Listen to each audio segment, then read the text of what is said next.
आशा देवी जिंदाबाद जिंदाबाद जिंदाबाद, संतोष कुमार जिंदाबाद जिंदाबाद जिंदाबाद, राजकुमार मांझी अमर रहे अमर रहे अमर रहे, चरोखरी की जनता जिंदाबाद जिंदाबाद जिंदाबाद। आप सुन रहे हैं दिल जान म्यूजिक को म्यूजिक को म्यूजिक को म्यूजिक को। सुना बहनी हो सुना भैया हो, हाथ जोड़ी ले परी पैया हो, सुना बहनी हो सुना भैया हो, हाथ जोड़ी ले परी पैया हो।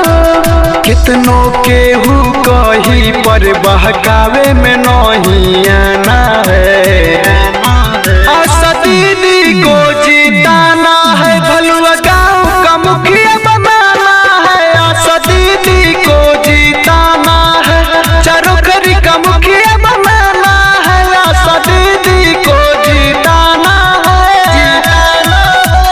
आशा देवी मत घबराना, तेरे पीछे सारा जमाना, आशा देवी मत घबराना, तेरे पीछे सारा जमाना, जीतेगा भाई जीतेगा, आशा देवी जीतेगा, जिंदाबाद जिंदाबाद, आशा देवी जिंदाबाद। आप सुन रहे हैं दिल जान म्यूजिक को म्यूजिक को म्यूजिक को म्यूजिक को। आइल बाहरी चुनाव फिर से, चाची वोट मरल जाई फिर से, चाची वोट मरल जाई फिर से। आइल बाहरी चुनाव फिर से, चाची वोट मरल जाई फिर से।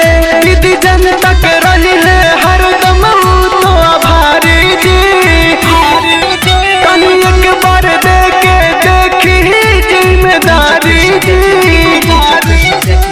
हिंदू मुस्लिम सिख ईसाई जातिवाद हटाना है, दीदी आशा को जिताना है, चरोखरी का मुखिया बनाना है, दीदी आशा को जिताना, भलुआ गाँव का मुखिया बनाना है, दीदी आशा को जिताना है।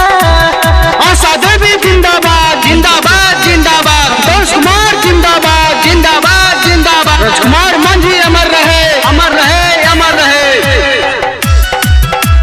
आप सुन रहे हैं दिल जान म्यूजिक को म्यूजिक को म्यूजिक को म्यूजिक को। आशा दीदी पंचायत के दुलारी है, सब जनता के तो दीदी प्यारी है, सब जनता के तो दीदी प्यारी है। आशा दीदी पंचायत के दुलारी है, सब जनता के तो दीदी प्यारी है।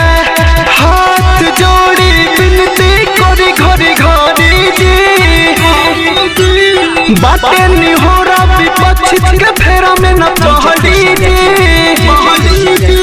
भाई अखिलेश मिथिलेश प्रेमी फिर से अब की ठाना है, आशा दीदी को जिताना है, भलुआ गाँव का मुखिया बनाना है, आशा दीदी को जिताना है, चरोखरी का मुखिया बनाना है, आशा दीदी को